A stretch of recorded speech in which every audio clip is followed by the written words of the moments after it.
Hello বন্ধুরা, কেমন আছেন? আশা করছি সবাই খুব ভালো আছেন। আমি রিয়া চলে এসেছি নতুন আবারও একটি ভিডিও নিয়ে। দিনটি হলো রবিবার, বাজে এখন ভোর 5টা। কোনো দিন এত সকালে উঠিনি, আজকে উঠেছি। আর কারণটা এর আমরা সবাই জানি। আজ হলো মহালয়া, সঙ্গে আপনাদের জানাই গুড মর্নিং সবাইকে জানাই আমার তরফ থেকে শুভ মহালয়ার আন্তরিক শুভেচ্ছা ও অভিনন্দন। দিনটা সবার খুব ভালো কাটুক। আর আজকে আমাদের জন্য আরও স্পেশাল দিন, এই জন্য আমাদের এখানে যিনি মা রয়েছেন, গঙ্গা মা, ওনারও আজকে মাটি ওঠার দিন। আর এই নতুন বাড়িতে এলাম একটা ছোট গাছ লাগাবো বলে। গাছটা এই যে মা এনে দিয়েছে, একটা চারা গাছ। এটা হচ্ছে কারি পাতার গাছ, এটাকেই লাগাতে এসেছি, লাগাবো। আর আজকের মতো বিশেষ দিনে গাছ লাগানোটাও অনেকটা আর বিকেলে একটু ঘুরতেও যাব, সেই ভিডিওটাও আপনাদের সঙ্গে শেয়ার করব। চলুন যাওয়া যাক। যে থেকেই ফোনে অ্যালার্ম দিয়ে রেখেছিলাম, ভোর 5টা বাজতেই তা বেজে উঠেছে। বোনেরা উঠে আগে চলে গেছিলো দেখতে, তারপরে আমাকে ওরা ডেকে নিয়ে গেল। বলতে সেই ছোটোবেলার পর থেকে মাঝখানে পড়াশুনো, কলেজ, সব কিছুর মধ্যে আর এই দিনগুলোকে ফিরেই পাওয়া হয়নি কোনো। সঙ্গে সবাই মিলে কোনো কিছুর উপভোগ করার মজাটাই আলাদা বলুন। যাই হোক, কিছুক্ষণের জন্য হলেও তো আবার সেই পুরনো স্মৃতিগুলোর মধ্যে ফিরে গেছিলাম। এখন ওই সকাল 7টার মতো বাজে, এসেছি নতুন বাড়িতে। গাছটা যে লাগাবো, কিন্তু বাড়িতে গিয়ে দেখি একটুখানিও মাটি বেঁচে ছিল না কোথাও। এবার আমি আর বোন গিয়ে একটা জায়গা থেকে মাটি তুলে এনেছি। ওটা আমাদের পাড়ারই একটা দাদুদের জায়গা, ওখানে আম গাছ টাছ রয়েছে, ভালো ফলও হয়, তাই ওখান থেকেই মাটিটা নিয়ে চলে এসেছি। তো বোন এখানে গাছ লাগাচ্ছে। আর আজকের দিনটা এত সুন্দর, রোদ উঠেছে, একদম ঝলমল করছে চারিদিকটা। অল্প একটু জল দিয়ে দেবে ওপর থেকে, ওপর দিয়ে একটু জল দিয়ে দে। আর অন্যদিকে চলছে আমাদের মন্দিরে মায়ের পুজোর জন্য সমস্ত কিছুর আয়োজন। তো সেখানেও আপনাদেরকে নিয়ে যাব। আগে এই গাছটা লাগিয়ে নিই আমরা। এখানের সেই দিনের লাগানো গোলাপি কাঠকলকার গাছটাও বেঁচে গেছে। সুন্দর, গাছটা থেকে আবার দুটো পাতাও বেরিয়েছে নতুন। নিজের হাতে লাগানো গাছ যখন এইভাবে বেঁচে ওঠে, সত্যিই সেটা দেখলে একদম মনটা জুড়িয়ে যায়। গাছ লাগানো কমপ্লিট, এটা এবার ছায়াতেই থাকে।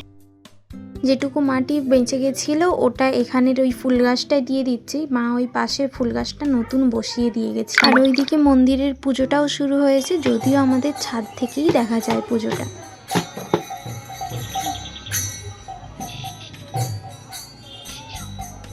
আজকের দিনটাও দেখুন, যেমন শুভ দিনটা তেমন সুন্দর রোদও উঠেছে, চারিদিকটা একদম ঝলমল করছে রোদে। আর ওয়েদার হলে যে কোনো কাজটাই সুন্দরভাবে সম্পন্নও হয় বলুন। যাই হোক, চলুন বাড়ি যাই, গিয়ে একটু চা বানাই, বসি, সবাই মিলে খাই, পরে আবার দেখা হবে। এখানে বসিয়েছি 3 জনের মাপের চা, আর এখানে একটু লিকার জল করছিলাম চায়ের, কারণ ওটা আমার চুলের জন্য। বাড়িতে থাকি আমরা 5 জন, কিন্তু চা খাই আমরা 3 বোনই, তাই এই দায়িত্বটাও থাকে আমারই ওপর। চা খেতে খেতে এখানে এসেছি একটুখানি ছাদে। এখানে পুজো শুরু হয়ে গেছে। এই সকাল থেকে ঢাকের আওয়াজটা মানে এত ভালো লাগে, দাঁড়ান আপনাদেরকেও শোনাই। হাই কর। সকাল সকাল এরম ঢাকের আওয়াজ শুনলে মনটা একদম ভালো হয়ে যায় বলুন। ওই যে দূরে দেখা যাচ্ছে আমাদের সামনের সেই রূপনারায়ণ নদী, যার এখন অর্ধেক জল শুকিয়ে এরকম চড়া উঠে গেছে। এটাই তো নদীর স্বভাব বলুন, এক কুল ভাঙে আর এক কুল গড়ে, আমাদের জীবনেরই মতো। এখানে আমার অযত্নে বেড়ে ওঠা ফুল গাছগুলোকে একটুখানি জল দিয়ে এসেছি এখন এই মন্দিরের দিকে।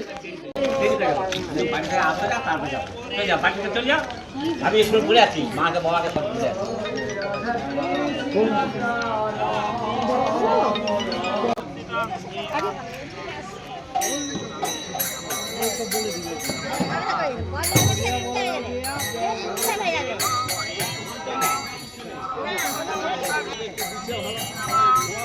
ঘুরে আছে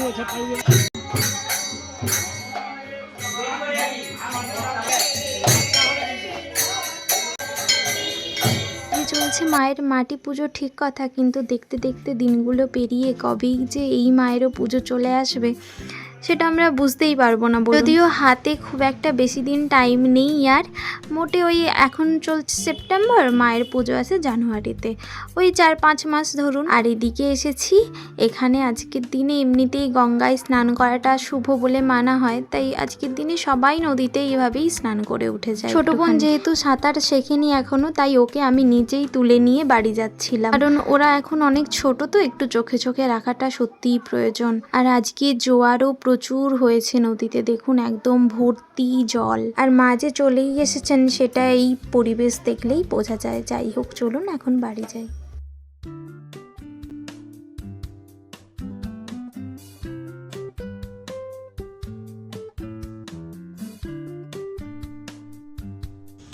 এখন বাজে সন্ধে 7টা, 3 বোন মিলে বেরিয়ে পড়েছি একটুখানি ঘুরতে যাব বলে। আর চারিদিকে এত মেঘ ডাকছে, এই দেখুন ঝমঝমিয়ে বৃষ্টি সেই বিকেল থেকে। বাড়ি থেকে তাই সেজে গুজে বসে আছি, বেরোতেও পারছিলাম না ঠিক করে। আর কাণ্ড হয়েছে কি জানেন তো, বোনেরা একবার জামা পরছে আর খুলছে, এই তো। অবশেষে বৃষ্টিটা থামতে আমরা এলাম, হেঁটে হেঁটে এলাম প্রথমে বাজারে, ওখান থেকে টোটো ধরে যাব এখন নিমতলার কাছে। নিমতলা আমার বাড়ির থেকে ওই একটুখানি যেতে লাগে, প্রায় ধরুন ওই 10 মিনিট।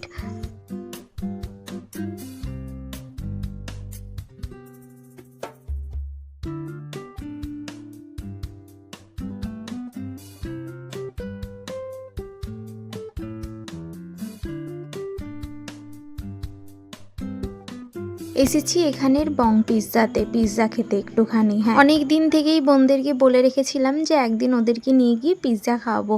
সত্যি কথা বলতে সেভাবে আমরা কখনোই বাড়ি থেকে বেরোই না, তো মাঝে মাঝে ওদেরকেও সঙ্গে নিয়ে বেরোতে আমার খুব ভালো লাগে। ওখানে গিয়েই প্রথমে অর্ডার করে দিয়েছিল ও একটা বড় পিৎজা, আর নিয়েছিলাম 2 প্লেট প্যান ফ্রাই মোমো। মোমোটা বাচ্চা থেকে বড় সবাই খেতে ভালোবাসে, আর আমার বোনদেরও খুব ফেভারিট, তাই অন্য কোনো দিকে না তাকিয়ে নিলাম মোমো আর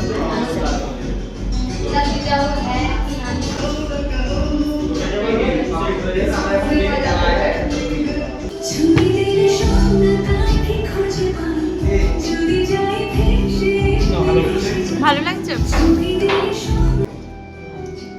তোর ভালো লাগছে?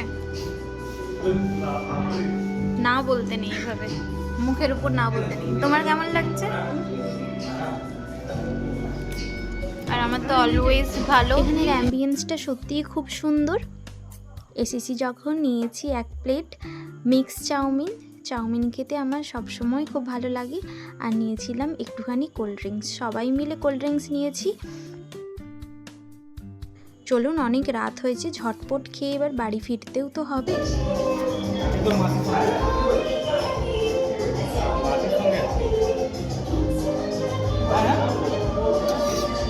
মিটিংয়ে তো গিয়েছিলাম, একটু আগে বেরিয়ে দিলাম।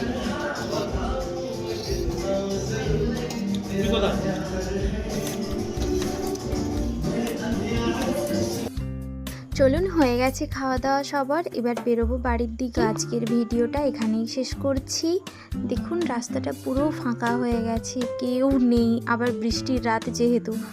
তো চলুন, দেখা হচ্ছে নেক্সট কোনো ভিডিওতে। ততক্ষণ সবাই ভালো থাকবেন, পুজো সবার ভালো কাটুক। ভিডিওটি কেমন লেগেছে আপনাদের অবশ্যই একটি কমেন্ট করে জানাবেন, ভালো লাগলে একটি লাইক করে দেবেন। দেখা হবে অন্য কোনো ভিডিওতে, ততক্ষণ সবাই ভালো থাকবেন, টাটা।